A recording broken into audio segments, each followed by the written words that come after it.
Hello साथियों, मैं मिथुन आपके अपने यूट्यूब चैनल कलम से क्रांति T20 में स्वागत करते हैं। आइए आज हम लोग अपना सेशन स्टार्ट कर रहे हैं। तो जैसा आपको पता है क्या चीज़ कि पिछले वीडियो में हम 50 नंबर तक बता रखे थे और 51 से लेकर के 56 तक होमवर्क दिए थे, जिसमें कि कुछ ही विद्यार्थी ने आंसर किए हैं। तो और विद्यार्थी फिर से आज नहीं किए, कोई बात नहीं है, पर प्रयास कीजिए हर किसी ने।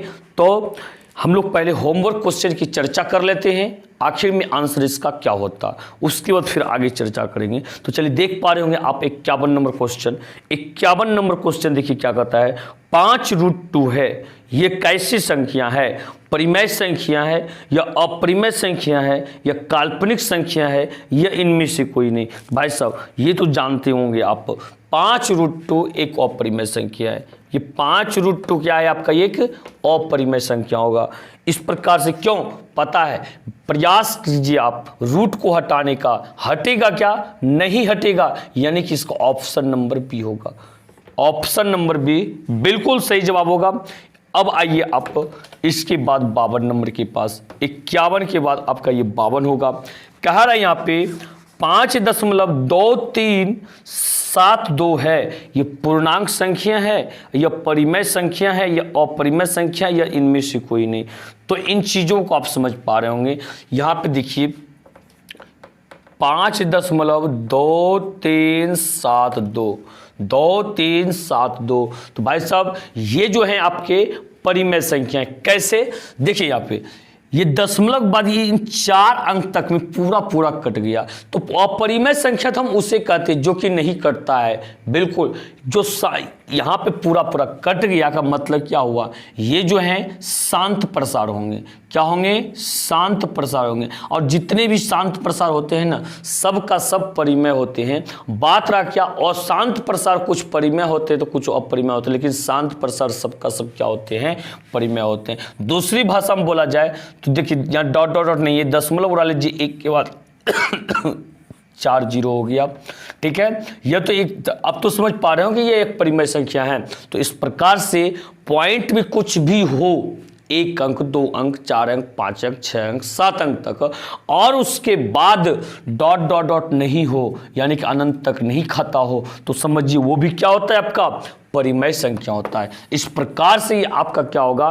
राइट आंसर आपका ये बी होगा, ऑप्शन नंबर बी।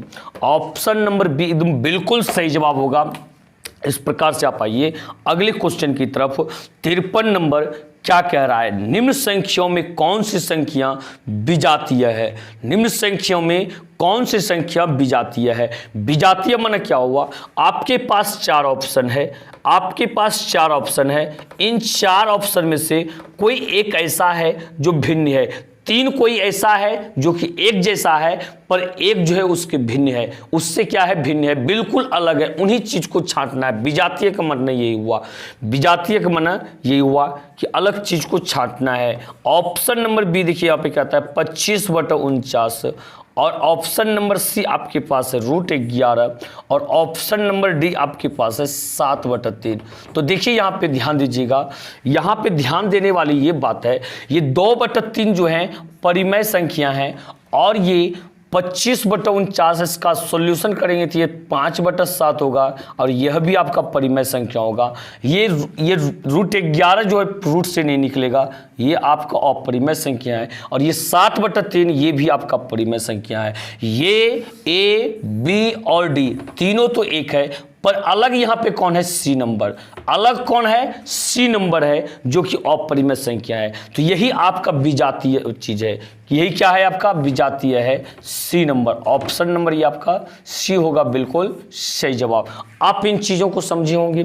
तो चलिए इस प्रकार से आप आगे बढ़िए। देखिए अगला क्वेश्चन फिर क्या कहना चाह रहा है। यदि किसी साथी ने इन चीजों का आंसर किए हैं, थोड़ा सा आप अपने आंसर का मिलान कर लीजिएगा, क्या आपने सही किए हैं या गलत बनाए।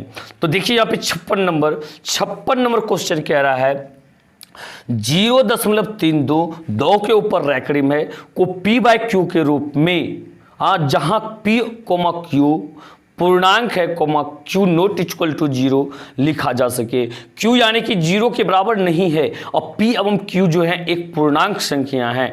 तो बताइए क्या कह रहा है, 0.322 के ऊपर रह करे। कहता है इसको पी बाई क्यू के रूप में कैसे लिखा जाए। भाई साहब पी बाई क्यू के रूप में आपको हम बता रखे हैं, क्या चीज़ बता रखे हैं। तो सबसे पहला नंबर तो इसको ये कीजिए, सारी चीज दशमलव रेखा में हटा दीजिए, 032 बन जाएगा। यानी कि यहाँ पे 0 कोई वैल्यू आगे नहीं होगा यहाँ पे। तो यहाँ बनेगा ये क्या, 32 बनेगा। ये क्या बनेगा, 32 बनेगा। इसके बाद क्या बोले हैं, प्रथम आवर्तांक की माइनस प्रथम आवर्तांक के अंकों से पहले तक के अंकों से बनी संख्या, यानी कि 2 के पहले जो आपका क्या है 0 और 3 बन रहा है, दशमलव नहीं देना है तो यह 0 का कोई वैल्यू नहीं, यानी कि 3 हो जाएगा, माइनस यहाँ पे 3 होगा। बटा में 10 पर पावर दशमलव बिंदु के बाद के अंकों की संख्या, कितना अंक है, 2 अंक है तो पावर 2 चढ़ा दीजिए, माइनस 10 पर पावर अनावर्त अंकों की संख्या। अनावर्त माना होता है क्या, आपका दशमलव बिंदु के बाद वैसे अंक की संख्या जिस पर कि रेखा या आवर्तांक नहीं हो। तो वैसे कितने संख्याएं दशमलव के बाद, एक संख्या है तो 10 पर पावर 1 कर दीजिए। बस इसी को सॉल्यूशन कीजिए, आपका आंसर तैयार है। ये आपका क्या हो जाएगा, 32 में से 3 घटेगा तो ये 29 हो जाएगा। ये 10 का स्क्वायर 100 होगा, 10 पर पावर 1 10 होगा। अंतर जब ज्ञात करेंगे आपका ये 90 होगा। कितना होगा, 100 में से 10 घटेगा आपका 90 हो जाएगा। ये ऑप्शन आपका 29/90, 29/90 इस प्रकार से मैच कर रहा है आपका option B, option number B match कर रहा है। तो बताइए इसका सही आंसर क्या होगा, बी नंबर। क्या आप इन चीजों को समझ पा रहे हैं। बिल्कुल इंपॉर्टेंट क्वेश्चन है आपके एग्जाम में, बिल्कुल हम कह सकते हैं 99% कह सकते हैं आपके एग्जाम में एक क्वेश्चन तो बिल्कुल फिक्स है कि रेकरिम वाला तो आना ही आना है, रेकरिम वाला क्वेश्चन बिल्कुल आना ही आना है इसको। तो इसके बाद आप इन चीजों को समझते हुए चलिए आगे देखिए क्या कहता है। 57 नंबर 2 तथा 2.5 के बीच की अपरिमेय संख्या है, 2 तथा 2.5 के बीच की अपरिमेय संख्या है। तो बताइए यहाँ पे थोड़ा सा ऑप्शन लिख लेते हैं। पहला ऑप्शन देखिए √11 है, √11 और बी नंबर ऑप्शन है आपका, ये पहला ऑप्शन था, बी नंबर ऑप्शन है √5 और सी नंबर आपका है √225 और डी नंबर है √अंडर, ये 125 है, नहीं एक बिना ध्यान दीजिएगा यहाँ पे जो है ये ना 22.5 लिख रखे हैं भाई साहब, 22.5 और ये जो लिख रखे हैं 12.5 है। इन चीज़ों को आप समझे होंगे। तो देखिए यहाँ पे हम बताना चाहते हैं, हमको देखना है वही चीज़ ना जो कि 2 और 2.5 के बीच में, किसके बीच में है, 2 से 2.5 के बीच में, 2 और 2.5 के बीच में। तो चलिए देखते हैं। अब बताइए थोड़ा सा, 11 से कम पूर्ण वर्ग संख्या क्या है, 9 है, जिसका कि वर्गमूल 3 निकलता है। भाई साहब जब 9 का ही वर्गमूल 3 तो 11 का वर्गमूल 3 से तो अधिक ही तो निकलेगा, जो कि 2.5 के से आगे हो जाएगा। ये तो हो ही नहीं सकता है, ये तो हो ही नहीं सकता है। 5 आप आइए, 5 के नीचे चलिए, कम जाइए, पूर्ण वर्ग संख्या ढूंढिए तो 4 होता है, 4 का वर्गमूल 2 निकलता है, तो 5 का वर्गमूल 2 पॉइंट कुछ निकल सकता है, 2 पॉइंट कुछ निकल सकता है। ये कहने में तो हो सकता है, ये चीज हो सकता है। उसको देखते हैं ऐसा कोई और ऑप्शन मैच कर रहा है क्या, ऐसे आप इसका एक्यूरेट वैल्यू जानते होंगे, हिसाब बनाने में बहुत हम प्रयोग किए हैं। हाँ तो देखिए यहाँ पे 22 इससे कम आपका क्या हो जाएगा, इससे कम हो जाएगा आपका 16। हाँ 4 जब 16 के ही 4 होता है, इसका 4 पॉइंट कुछ होगा। यहाँ देखिए 12, तो 12 से कम क्या होता है, 12 से कम हो जाएगा आपका 9, 9 का होता है 3, तो 12.5 का 3 दशमलव कुछ होगा। आप समझे। तो इस प्रकार से सी भी नहीं हो सकता, डी भी नहीं हो सकता, हो क्या सकता है आपका भी। आप क्या ऑप्शन चूज करने के लिए, ऑप्शन पकड़ने के लिए सीखे या नहीं सीखे, ऑप्शन छांटने के लिए भी सीखे होंगे। इस तरह से आपका राइट आंसर क्या होगा, बी नंबर होगा। आप इन चीज़ों को समझ पा रहे होंगे कि इसका बी नंबर आंसर किस प्रकार से आया। तो चलिए बहुत अच्छा, आपको एक्यूरेट वैल्यू नहीं भी मालूम होता तो आप इसको कर सकते थे। तो चलिए इसके बाद अगले क्वेश्चन को आप देख पा रहे होंगे, बिल्कुल ऑप्शन को देख पा रहे हैं, बिल्कुल एकदम बारीकी से इस क्वेश्चन को समझिएगा, ठीक है, बारीकी से आप समझिए और आंसर कीजिए डायरेक्ट। देखिए यहाँ पे क्या कह रहा है, कहता है निम्नलिखित में कौन सा कथन सही तथा यानी कि सत्य है, निम्नलिखित में कौन सा कथन आपका ये सत्य है। ए नंबर ऑप्शन, बिल्कुल आप क्वेश्चन को देख पा रहे होंगे, थोड़ा लंबा क्वेश्चन है, तो ए नंबर ऑप्शन कहता है यहाँ पे दो अपरिमेय संख्याओं का गुणनफल हमेशा अपरिमेय होता है। बी नंबर ऑप्शन कहता है एक परिमेय व एक अपरिमेय संख्याओं का गुणनफल हमेशा अपरिमेय होता है। सी नंबर ऑप्शन कहता है अपरिमेय संख्याओं का जोड़ कभी अपरिमेय नहीं हो सकता, अपरिमेय नहीं हो सकता। यहाँ पे डी नंबर कहता है एक पूर्णांक तथा एक परिमेय संख्याओं को जोड़ कभी पूर्णांक नहीं हो सकता, एक पूर्णांक तथा एक परिमेय संख्याओं का जोड़ कभी पूर्णांक नहीं हो सकता। भाई साहब सत्य कौन सा है, सत्य इसमें कौन सा है, यानी कि हम बोलना चाहें कि सत्य कौन सा है, तो देखिए यहाँ पे आप देख पा रहे होंगे पहला चीज यदि देख रहे हैं क्या कहता है, दो अपरिमेय संख्याओं का गुणनफल हमेशा अपरिमेय होता है। नहीं, ये तो गलत चीज है, दो अपरिमेय संख्या लेंगे हमेशा नहीं होगा। भले आप कह सकते हैं कि एगो ले लीजिए √3 एगो ले लीजिए √2, तो ये √6 हो जाएगा, अपरिमेय होगा। आपका बात हम मान सकते हैं, पर हम भी कहेंगे आप √3 ले लीजिए, अब फिर √3 ये लीजिएगा, अब दोनों अपरिमेय है ना, आप पर गुना कीजिएगा तो ये 3 हो जाएगा, जो कि एक परिमेय संख्या है। बिल्कुल गलत बात है, ए नंबर इसका गलत ऑप्शन है, यानी कि ए नंबर असत्य है, सत्य ये है ही नहीं। तो अगला चेक किया जाए बी नंबर, तो कहता है एक परिमेय व एक अपरिमेय संख्याओं का गुणनफल हमेशा अपरिमेय होता है। एक परिमेय और एक अपरिमेय, जैसे परिमेय की बात किया जाए 4 ले लेते हैं और एक अपरिमेय √2, इसकी जगह कुछ भी √3 √5 √6 अब जो भी चीज लेना चाहें ले लीजिए, तो ये चीज जो है हमेशा अपरिमेय होगा। बिल्कुल ये सही चीज है, ये हमेशा क्या होगा, अपरिमेय होगा, कभी परिमेय दे ही नहीं सकता। तो इस प्रकार से सूत्र भी होता है, परिभाषा भी होता है, क्या होता है, एक परिमेय और एक अपरिमेय संख्या का गुणनफल जो होता है हमेशा अपरिमेय होता है, योगफल भी हमेशा अपरिमेय होता है, अंतर भी हमेशा ये क्या होता है, अपरिमेय होता है। इन चीजों को समझे होंगे, इस प्रकार से इसका एकदम बिल्कुल सही जवाब होगा क्या, B number, option number B match किया आपका। ठीक है, क्लियर है। तो चलिए इसके बाद अगले क्वेश्चन की तरफ चलते हैं। अगला क्वेश्चन देखिए क्या कहना चाह रहा है, अगला क्वेश्चन देख पा रहे होंगे आप।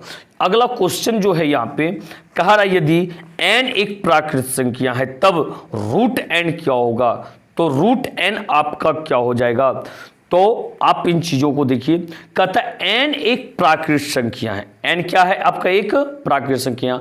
तो ऑप्शन देख पा रहे होंगे, कहता है हमेशा प्राकृत संख्या होगा, हमेशा अपरिमेय संख्या होगा, हमेशा परिमेय। डी नंबर कहता है कभी प्राकृत संख्या और कभी अपरिमेय संख्या। भाई सब देखिए, अब ऑप्शन लेकर हम थोड़ा सा एग्जाम्पल लेकर के थोड़ा सा देखते हैं। कहता है n जो है आपका एक प्राकृत संख्या है, प्राकृत संख्या आपका तो कुछ भी हो सकता है ना, 1 हो सकता है, 2 हो सकता है, 3 हो सकता है, 4 5 6 7 8 9 कुछ भी इसमें से हो सकता है। कहता है √n क्या होगा, √n भाई साहब √n का मतलब यदि 1 हम इसके अंदर में रखें तो ये 1 देगा, लेकिन इसके अंदर में यदि 2 रखेंगे तो ये √2 ही देगा, यदि हम इसके अंदर में 4 रख दें तो ये वैल्यू 2 देगा, लेकिन इसके अंदर में यदि 7 रखें तो ये √7 देगा।